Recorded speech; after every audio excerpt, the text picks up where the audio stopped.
Rodriguez po. Opo na po lahat. Kakarating na rin.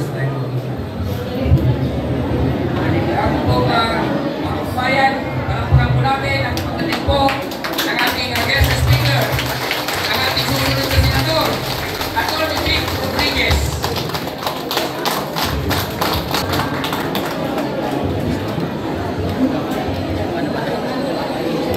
Okay, magandang hapon po. Maayong hapon, magandang hapon sa ating lahat. Ako po si Peter Lavinia ng Davao, isa sa mga convenor ng Hakbang ng Maisog. Bisaya po. Ang dami ng mga Bisaya dito sa tinatawag nating Mega Manila, composed ng Metro Manila, bayan, probinsya ng Bulacan, Rizal at Cavite. No? Malamang baka kalahati na ng ating population sa Mega Manila ay galing sa Visayas at Mindanao. Totoo ba? Siguro nagsimula yan noong panahon pa ni Senator Sergio Osmeña ng Cebu, na maraming lumuwas dito. Panahon ni Vice President Eugenio Lopez ng Iloilo, so marami rin Ilonggo na luwas rito. Panahon ni Carlos P. Garcia, maraming Bulanon ang naluwas rito. Panahon ni Ferdinand Marcos, dahil sa First Lady Imelda Marcos, maraming Waray ang nakarating dito. No? So tayo yung mga nagpadami ng mga Bisaya dito sa part ng Luzon. Ano po itong Hakbang ng Maisog? Ang Hakbang ng Maisog ay patuloy na pagkilos ng mga taong bayan, lalong-lalo na nung naumpisahan ng dating President Tatay Digong, Rodrigo Roa Duterte. Diba? Tayong lahat nagkaisa noong 2016 election, nagkasama-sama tayo para ihalal ang kauna-unahang president galing sa Mindanao, Bisayang Bisaya. Dahil si Tatay Digong ipinanganak sa Leyte at tatay ay taga Cebu, ang nanay ay taga Agusan, no? Puro Bisaya. At ipinatuloy natin ito sa pagtakbo ni Vice President Sara Duterte nung nakaraang eleksyon. Ang akala natin, maitutuloy natin ang pagbabago. Ngunit hindi ito nagpatuloy. Nabuwag yung tinatawag nating unity ticket, no? Uniteam ni BBM at ni Inday Sara. Sa kasalukuyan, dalawa yung hinaharap ng ating bansa, no? Terrible ang nangyayari sa atin dahil sa mismanagement ng ating pamahalaan. Kaya tinutulak ng Hakbang ng Maisog na maituloy natin maunawaan ng ating taong bayan ano yung mga issues sa transparency, accountability, peace and security. No? Kaya nga meron tayong panawagan na dapat ma-expose natin ang mga nangyayari sa ating bansa. Pamamagitan ng mga katulad nitong mga leaders forum natin. Sa kabilang banda, naharap din tayo sa darating na halalan. Kaya naging 2 tracks yung ating pagkilos. Ang isa ay doon sa TAPS, ang pangalawa ay paghahanda sa darating na halalan. At ang nakakatuwa, sa darating na halalan, meron tayong kandidato na tunay at talagang sa umpisa pa lang sa pag-organize ng Hakbang ng Maisog ay kasama na natin. At walang iba kundi si Atty. Vic Rodriguez. Welcome sa ating mga kapatid na Muslim. Kaya nga, tayo ay umiikot ngayon sa buong bansa at even sa abroad para marating ang lahat ng mga Pilipino at mapaunawa sa kanila anong nangyayari sa ating bayan. Noong December 9, 60th death anniversary ni dating Senate President Amang Rodriguez, na kung saan ang bayan ninyo na Montalban ay ipinangalan. No? Naalala nyo ba? Wala pa, mga bata pa yata tayo. Hindi natin maalala si Amang Rodriguez. Pero sa mga nakakatanda, naalala nila, siya ang unang tinatawag na fighter against corruption. Tulad ng ating kandidato sa Senado, magkapareho ng pangalan, pero bagamat magkapareho sila ng pangalan, Rodriguez, ay hindi yata kamag-anak. Pero pareho sila ng advocacy. Pareho sila against corruption. Yes! So isang panawagan sana namin dito sa inyong bayan, i-adapt natin bilang son of Rodriguez, si Attorney Vic Rodriguez. At tulad ng tulong na binigay ninyo kay Tatay Digong, tulong na binigay ninyo kay VP Inday Sara, ibigay din natin ang ganoong tulong na maipanalo si Attorney Vic Rodriguez para sa Senado. Maraming salamat po. Chairman of Sultan of Maguindanao in Suburban, Dato Jomar Watamana. Welcome, Retired Police Colonel Efrem Moksir, OIC of Office of Muslim Affairs.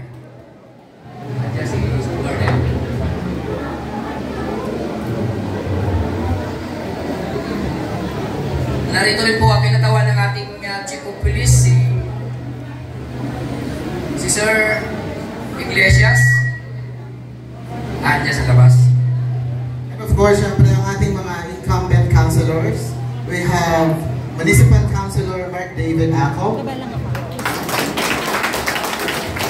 Municipal Councilor Ivan Rodriguez. We also have our aspiring councilors, starting with...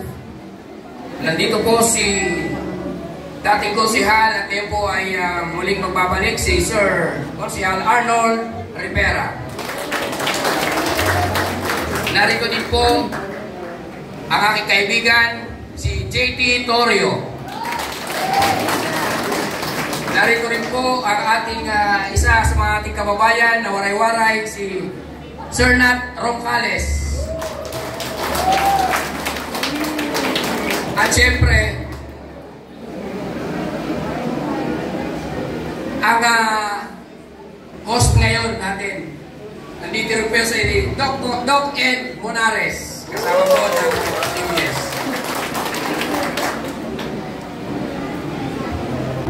Araw po sa lahat na nandito ngayon. Una po sa lahat, nais po namin ipabot ang pagbati sa lahat po ng miyembro ng Hukbong Bisaya sa Montalban Association. Sa pangunguna po ni Sir Harry Dakdak, ang ating chairman ng Hukbong Bisaya Association Incorporated. Palakpakan nato mga kaigsunan.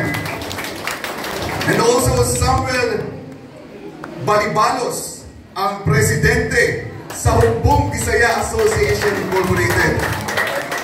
Gayon din sa mga kagalang-galang na panauhin at minamahal na kaibigan at siyempre sa kapwa senatorial aspirant ng ating puting pastor, Pastor Apollo C. Kibuloy, walang iba kundi si Attorney Vic Rodriguez.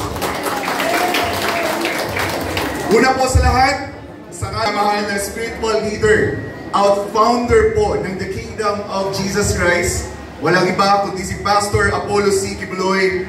Nais po namin iparating ang aming taos-pusong pasasalamat sa inyong pag-anyaya sa amin sa espesyal na okasyon. Bagamat hindi natin nakakasama si Pastor ngayon sa pagkakataong ito dahil sa mga hamong kasalukuyang niyang hinaharap. Alam naman po natin kung ano po ang panggigipit na ginawa kay Pastor ngayon, kung ano po ang panggigipit na ginagawa po ngayon sa The Kingdom of Jesus Christ at maging sa Sunshine Media Network International o ang SMNI, ang multimedia ministry ng aming buting pastor. Pero wag po kayong mag-alala mga kaibigan, dahil kasama po ng KOJC, nananatili pong matatag si Pastor Apollo C. Kibuloy. Salamat po sa inyong mga suporta at alam po natin si Pastor ay matagal na pong advocate ng nation building. Kung kayo po ay nakakapanood ng kanyang mga programa sa SMNI, lagi niyo pong naririnig yung pangarap ni Pastor para sa Pilipinas. Si Pastor po ay may pagmamahal, hindi lang po sa KOJC, kundi sa lahat ng mga Pilipino. Si Pastor po ay may pagmamahal sa buong Pilipinas.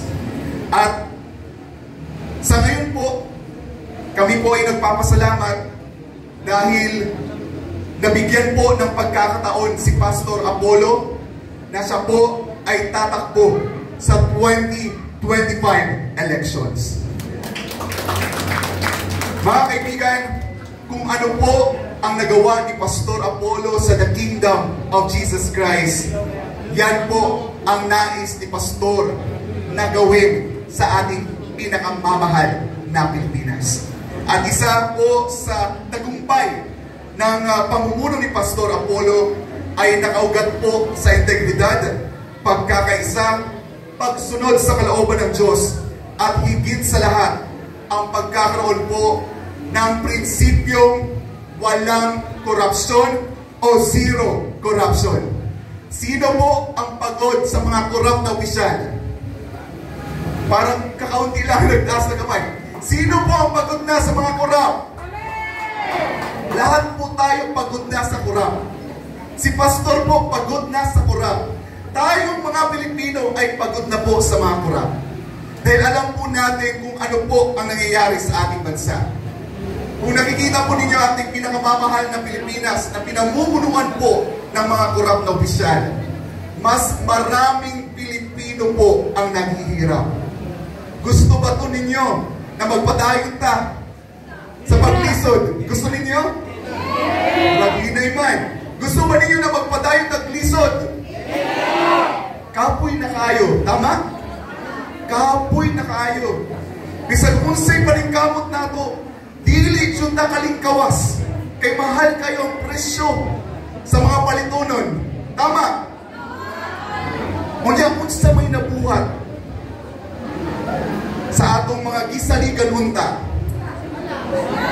karon mga kaigsuunan, ginapresenta ni Pastor Apollo C. Kibuloy ang iyang kaugalingon para sa 2025 elections.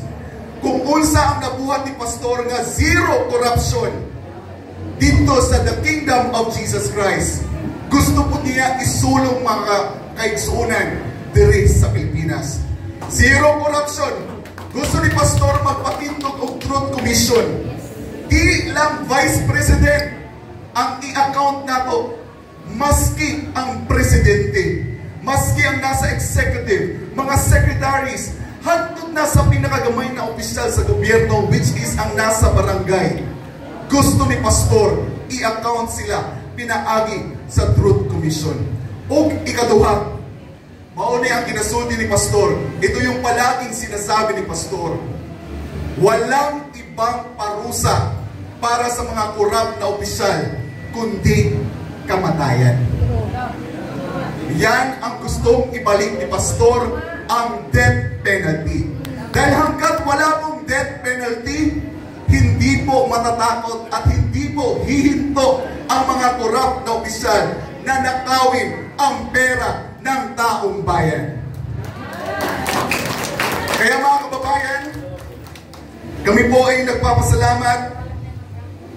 Ang vision po ni Pastor Apollo C. Kibuloy para sa Pilipinas ay isang bansa ng pagkakaisa, pag-unlad, mataas na pamantayan ng moralidad at pag-asa. Isang bansa kung saan walang maiiwan, walay mabilin. Tananta mo angat. Tama? Dili lang ang mga oligarkiya. Dili lang katunay mga dagko na kayong mga business. Miski ang mga ordinaryo ng mga Pilipino, sama nimo o sama nako, kitang tanan, muuswag ta. Kinsa may gusto ana. Tanan ta gusto ana. At sa gabay po ng dakilang Ama at sa suporta po ng bawat sa inyo, ang vision na ito ng ating puting pastor ay maaari pong maging realidad. Kaya sama-sama po tayong itaguyod natin ang isang bansa na magiging dahilan ng pagmamalaki natin at ang masusunod na henerasyon. Muli, maraming salamat at naway magpatuloy tayo sa pagtulungan para sa isang mas maliwanag na bukas. Mabuhay po ang Pilipinas nating mahal. At mula sa muli, ay sa pagpapabot ng pasasalamat ni Senatorial Aspirant Pastor Apollo C. Ibloy sa suporta na ipinapabot po ninyo. Daghang salamat mga kaigsunan.